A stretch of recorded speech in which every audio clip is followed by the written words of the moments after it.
காவிரி பிரச்சனைன்னு ஒரு பிரச்சனை வந்து பார்த்திங்கன்னா தமிழ்நாட்டில் இப்போ ஓடிட்டுருக்கு. அதில் வந்து பார்த்திங்கன்னா எனக்கு கோபம் இருக்குது, அதெல்லாம் வந்து அடுத்த விஷயம். அது வந்து என்னோடய பர்சனல் விஷயம், கோபம் இருக்கிறதுலாம். ஆனால் எனக்கு வந்து சில கேள்விகள் இருக்குது. நம்ம கர்நாடகா நண்பர்களும் இருக்கட்டும், அவங்க வந்து எல்லாருமே இந்தியன் தான். கர்நாடகாக்காரனாக இருக்கட்டும், தமிழ்நாடுக்காரனாக இருக்கட்டும், எல்லாமே இந்தியன் தான். யாரை திட்டுறதுலையும் எனக்கு உடன்பாடு கிடையாது. யாரை கேவலப்படுத்துறதுலையும் எனக்கு உடன்பாடு கிடையாது. ஒரு தமிழ் பையன் பிடிச்சி போய் 4 பேர் 10 பேர் வந்து போட்டு அடிச்சிட்டாங்க. அடித்ததுக்கு அப்புறமேட்டு வந்து பார்த்திங்கன்னா அவனை வந்து நிற்க வச்சுட்டு என்னோ குற்றம் பண்ண மாதிரி அவனுடைய சொந்த உணர்வை வந்து அவன் வந்து அவனோட ஃபேஸ்புக்குங்கிறது அவனோட பர்சனலான ஒரு அக்கௌண்ட்டு. அந்த அக்கௌண்ட்டில் கூட சொல்கிறதுக்கு வந்து அவனுக்கு உரிமை இல்லை அப்படின்ற அளவுக்கு வந்து பார்த்திங்கன்னா அவங்க நடத்தியிருக்காங்க, கூட்டிகிட்டு போய் அடிச்சிருக்காங்க. இதே நம்ம தமிழ்நாட்டில் திருப்பி பண்ணணும் அப்படின்னு வச்சுங்களேன், தமிழ்நாட்டுக்கான பிடிச்சி நம்ம எவன் அடித்தானோ அவனை தூக்கி போட்டு ஜெயிலில் போட்டு மறுநாடி அடிச்சிருப்பாங்க. இந்த இன உணர்வெல்லாம் பார்த்திங்கன்னா நம்ம ஊரில் வந்து பேச முடியாது, அதெல்லாம் கிடையாது. எல்லாத்துக்கும் ஜாதி உணர்வு, அதுக்கப்புறம் பார்த்திங்கன்னா மத உணர்வு தான் அதிகம் ஜாஸ்தி. யாராவது ஒருத்தன் போயிட்டு வெளிநாட்டில் போய் சாதிக்கிறானா இருக்கட்டும், அதுக்கப்புறம் பார்த்திங்கன்னா எந்த துறையாக வேணா இருக்கட்டும், இங்கேருந்து போய் சாதிக்கிறான் அப்படின்னா அவனை இந்தியன் ஆக்கிடுவாங்க. தமிழ்நாட்டிலேருந்து எவனோ ஒருத்தன் வந்து சாதிச்சு பெரிய லெவரானா அவனை இந்தியன் ஆக்கிடுவாங்க. யார் வந்து தமிழ்நாட்டுக்காரன் வந்து பார்த்திங்கன்னா தமிழன் அப்படின்னு சொல்லிக்கணும் அப்படின்னா யாரை பார்த்திங்கன்னா தமிழக மீனவர்கள் போய் மீன் பிடிக்கிறவங்க ஒருத்தன் தான் வந்து பார்த்திங்கன்னா தமிழ்நாட்டில் வந்து தமிழன் அப்படின்னு ஒத்துக்க கொள்கிற ஒரே ஒரு ஆள். ஆனால் அவனுக்கு எந்த உரிமையும் கொடுக்கறதில்ல. அவனே வந்து பார்த்திங்கன்னா போய் கடலில் போய் வெறுங்கையோட தான் பாதி பேர் சுற்றிட்டு வரான். கையில் காசு இல்லாதவன் மட்டும்தான் வந்து பார்த்திங்கன்னா இந்த ஊரில் வந்து பார்த்திங்கன்னா தமிழன் வந்து ஒத்துக்குவாங்க போல இருக்குது. கர்நாடகா நண்பர்களாக இருக்கட்டும், ஆந்திராக்காரங்களாக இருக்கட்டும், தமிழ்நாட்டுக்காரங்களாக இருக்கட்டும், யாராக வேணா இருக்கட்டுமே, நீ நார்த்து சைடு போயிட்ட அப்படின்னு நினச்சிக்குவேன், எல்லாருமே வந்து சவுத் இந்தியாக்காரன் தான். எனக்கு என்ன மரியாதை கொடுக்குறேன்னா அதே மரியாதை தான் உனக்கு. யாரோ ஒரு தீபிகா படுகோனையும் ஒரு அனுஷ்கா சர்மாவையும் நீங்கள் வந்து கொடுத்ததுனால வந்து பார்த்திங்கன்னா நம்ம இந்திய சினிமாவையே மாற்றிட்டோம் அப்படின்லாம் ஒன்று. கர்நாடகாவிலேருந்து எத்தனையோ சாதனைகள் இருக்காங்க, அப்படிலாம் நிறைய பேர் நீங்களாம் பேசிக்குவீங்க. எனக்கு தெரிஞ்ச பெரிய சாதனை அப்படி பார்த்தீங்கன்னா தமிழ்நாட்டிலேருந்து பார்க்குறப்ப எனக்கு தெரிஞ்ச சாதனை தீபிகா படுகோனையும் அனுஷ்கா சர்மாவையும் உருவாக்குனது தான். அவ்வளோதான் உருவாக்கியிருக்கீங்க. அப்புறம் பார்த்தீங்கன்னா எங்கள் ஊரில் வந்து சூப்பர் ஸ்டார் ரஜினிகாந்த் உருவாக்கியிருக்கீங்க, ஜெயலலிதா வந்து பார்த்தீங்கன்னா சிஎம் ஆக்கியிருக்கீங்க, இப்படி பல விஷயங்கள் பண்ணியிருக்கீங்க. ஆனால் வந்து நீங்கள் பார்த்தீங்கன்னா ஹீரோயின்ஸ் உருவாக்கியிருக்கீங்க, ஆனால் நாங்கள் தலைவர்கள் உருவாக்கியிருக்கோம். நாங்கள் மட்டும் எங்களோட சீட்டில் வந்து பார்த்திங்கன்னா தமிழ்நாடு சீட்டில் வந்து பார்த்திங்கன்னா தமிழன் மட்டும் தான் உட்காரணும்னு சொல்லிட்டு போராட்டம் பண்ணுறேன்னு வச்சுங்களேன். அது நடக்காது. ஆனால் வந்து பார்த்திங்கன்னா போராட்டம் பண்ணுறேன்னு வச்சுங்களேன், ஒருத்தங்க கூட வந்து பார்த்திங்கன்னா ஒரு பெரிய கிரெடிட்டே கிடைச்சிருக்காது. இப்போ ரஜினிகாந்த் அவர்கள் வந்து சூப்பர் ஸ்டார் ஆயிருக்காரு அப்படின்னா உங்கள் ஊரில் வந்து இருந்தானா கடைசி வரைக்கும் கண்டக்டராக இருப்பார், மாதம் 3000 ரூபா பென்ஷன் வாங்கிட்டு இருந்திருப்பார். அவள் தான் நடந்திருக்கும். எங்கள் ஊரில் வந்திருக்காரு, நடிச்சிருக்காரு, பெரிய ஆள் ஆக்கியிருக்கோம். அந்த பெரிய ஆள் ஆக்கினதே நீங்கள் என்ன சொல்கிறீங்க, ஒரு வார்த்தை சொல்லியிருக்காங்க அப்படின்னா, நல்ல வார்த்தை ஒன்று சொன்னாங்களே, செம்ம வார்த்தை. என்ன சொன்னாங்கன்னா, தமிழ்நாட்டில் வந்து ஆடுறதுக்கு யாருமே இல்லை, அதனால தான் வந்து பார்த்திங்கன்னா ரஜினிகாந்த் வந்து ஆழ விட்டுருக்கோம் அப்படின்னு சொல்லிட்டு உங்கள் அந்தளவுக்கு வார்த்தை சொல்கிறீங்களா. அதே ரஜினிகாந்த் அவர்கள் தான் வந்து பார்த்திங்கன்னா வார்த்தை சொன்னார், இந்த வாழ்க்கையே வந்து பார்த்திங்கன்னா தமிழக மக்கள் போட்ட பிச்சைங்கிற ஒரு ரஜினிகாந்த் அவர்கள் சொன்னார். அந்த வார்த்தையை சொன்னார். அவருக்கு தெரியும் அவங்க ஊரில் வந்து என்ன, அவங்க ஊரில் என்ன கிடச்சிருக்கு, இந்த ஊரில் என்ன கிடச்சிருக்குன்னு அவருக்கு தெரியும். இப்போ இந்த 2 ஸ்டேட்டுங்கிற மேட்டரெல்லாம் இங்கே பேசுறது பெரிய, அது வந்து பார்த்திங்கன்னா அது வந்து முடிவே கிடையாது அந்த பிரச்சனைக்கு. ஆனால் என்னோட ஒரே ஒரு கொஷின் என்ன அப்படின்னா, எதுக்கு பிரச்சனை பண்ணணும் அப்படிங்கிறது தான் ஒரே ஒரு விஷயம். ஒரு படம் நடிக்கிறப்போ உங்களுக்கு கையில் காசு வருது அப்படின்னா வச்சுங்களேன், அந்த படத்தை வந்து நடிச்சுக்கிறீங்க, நீங்கள் தமிழ் சினிமா வந்து நடிச்சுக்கிறீங்க. அதே மாதிரி வந்து பார்த்திங்கன்னா உங்கள் ஊரில் உங்கள் ஹீரோ நடித்த படம் ஓடல அப்படின்னா தமிழ்லேருந்து படத்தை ரீமேக் பண்ணிக்கிறீங்க. இங்கே ரஜினிகாந்த் அவர்கள் படமாக இருக்கட்டும், கமல் படமாக இருக்கட்டும், விஜய் படமாக இருக்கட்டும், சூர்யா படமாக இருக்கட்டும், அஜித் படமாக இருக்கட்டும், எல்லா படத்தையும் தூக்கிட்டு போய் அங்கே வந்து டப்பிங் பண்ணி போட்டுக்கிறீங்க, ரீமேக் பண்ணிக்கிறீங்க. ரீமேக் பண்ணி ஓடிச்சுன்னா வந்து கிரெடிட் எடுத்துக்கிறீங்க, ஓடலைன்னா வந்து தமிழ் படமே சரியில்லை அப்படின்றீங்க. ஸோ இங்கேருந்து வந்து சக்ஸஸ் எல்லாத்தையும் ஏற்றுக்கிறீங்க, ஆனால் ஃபெயிலியர் எதையும் ஏற்றுக்கிறது இல்லை. தவிச்ச வாய்க்கு தண்ணி கொடுக்கறது கூட நீங்கள் யோசிக்கிறீங்க. ஒரே ஒரு விஷயம், எங்களோட அரசியல்வாதிகிட்ட தவறு இருக்குது இல்லைன்னு சொல்லவே கிடையாது. எங்கள் அரசியல்வாதிங்க வந்து பார்த்திங்கன்னா தவறு பண்ணியிருக்காங்க. ஒழுங்காக வந்து நீரை சேமிக்கிறதுக்கு எந்த விஷயத்தையும் அவங்க பண்ணவே இல்லை, அதை நான் ஒத்துக்கிறேன். ஆனால் ஒரு மனிதாபிமானம் ஒன்று இருக்குல்ல, உங்கள் ஊர்லேயே எங்கள் அரசியல்வாதிங்க எப்படி வந்து இந்த மாதிரி வந்து பிரச்சனைகள் பண்ணுறாங்களோ அதே பிரச்சனைகள் தான் உங்கள் ஊர்லேயும் இருக்குது.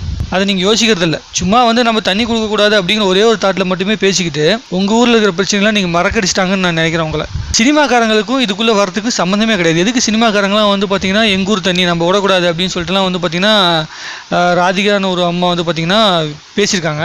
பேசலாம், அவங்களோட உணர்வை வந்து பேசுறதுக்கு அவங்களுக்கு உரிமை இருக்குது. ஆனால் சினிமாக்காரங்களுக்கு இதுக்கு சம்மந்தமே இல்லையா. மக்களிடம் நம்ம இங்கே கூட கூப்பிட்றாங்களே, இங்கேருந்து விஷால் அவர்கள் ஏன் வந்து போராட வரல அப்படி இப்படின்னு பேசிட்டு இருக்கோம். மக்களே போராட வரல, விஷால் எதுக்கு வந்து போராட வரணும்? அவரோட வேலை நடிக்கிறது, அந்த ஆள் ஷூட்டிங் போயிட்டு இருப்பாரு, அவர் இதுக்கு வந்து உள்ளே வந்து பேசணும்.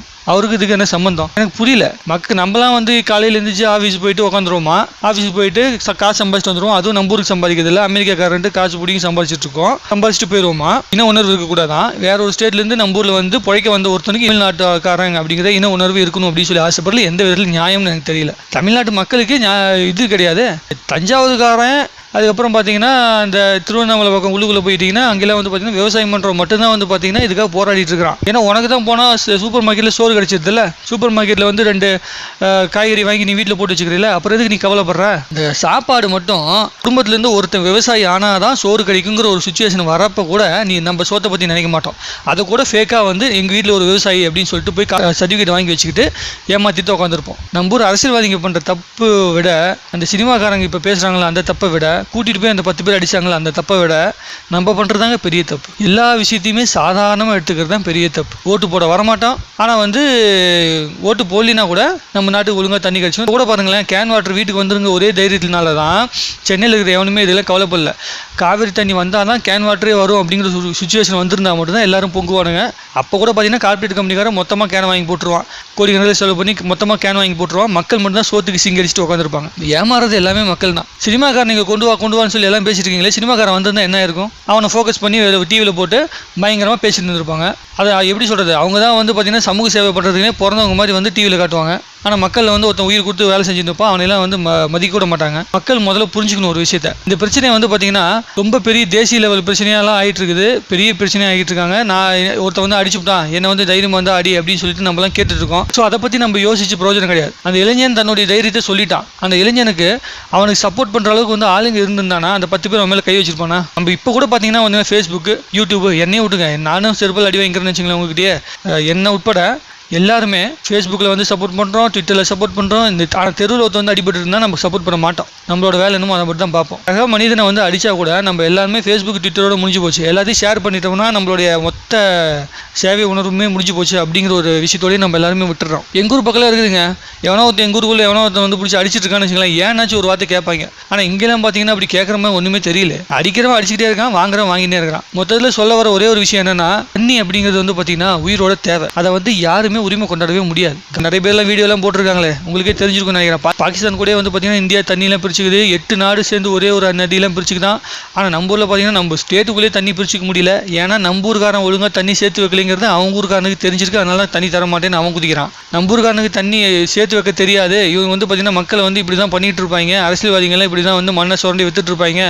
அதெல்லாம் யோசிக்காம தான் பார்த்தீங்கன்னா கர்நாடகாரன் வந்து பார்த்தீங்கன்னா அந்த மக்களாச்சும் பாவம் சொல்லி தண்ணி வந்து விட்டுருக்கணும், அடிப்படை தேவைன்னு சொல்லி தண்ணி விட்டுருக்கணும். அதை கூட யோசிக்காம அவனும் விடாமல் வந்திருக்கான். இது இப்படியே எத்தனை நாளைக்கு போகும்னு தெரியல. இதை வச்சு எத்தனை அரசியல் நடக்கும் தெரியல. 110 வருஷமா பிரச்சனை நடந்துட்டு இருக்குன்னு சொல்றாங்க. இது எத்தனை வருஷம் ஆகும் தெரியல. அடுத்து 100 வருஷம் ஆச்சுன்னா பார்க்கறதுக்கு நான் இருக்க மாட்டேன், நீங்க இருக்க மாட்டீங்க. ஆனால் நம்மளோட பசங்க பேரங்க அவங்கெல்லாம் இருப்பாங்க, அவங்களும் இதே பிரச்சனை தான் சந்திக்கணும். அப்படின்னா நாடு எங்கே போகுதுன்னே தெரியல. தயவு செஞ்சு எந்த உணர்வாக இருந்தாலும் யாராவது இதுக்காக போராடுறாங்க அப்படின்னா அவங்க பின்னாடி கொஞ்சம் நிற்கிறதுக்கு முயற்சி பண்ணுங்க. யாராவது ஒருத்தவங்க போராடுவாங்க, உங்களுக்கு தெரிஞ்சவங்க தெரியாதவங்க ஏதோ ஒரு கட்சி ஏதோ ஒரு விஷயம் வந்து போராடிட்டு இருக்கோம், அவங்க கூட நில்லுங்க, அது போதும். மற்றபடி எதுவுமே பண்ண தேவையில்லை. நாட்டுக்குன்னு சொல்லி நீங்கள் எதுவுமே பெரிய சேவையில ஒன்றும் பண்ண தேவையில்லை. நிற்கிறதே பெரிய சேவை தான். நாட்டை பற்றி யோசிக்கிறதே பெரிய சேவை தான். அதையாச்சும் பண்ணுங்க அப்படின்னு சொல்லிட்டு வீடியோ முடிக்கிறேன். பிடிச்சிருந்தா லைக் போடுங்க, பிடிக்கணும் டிஸ்லைக் போடுங்க. ஷேர் பண்ணுறேன்னா தயவு செஞ்சு யாருக்கா ஷேர் பண்ணுங்க.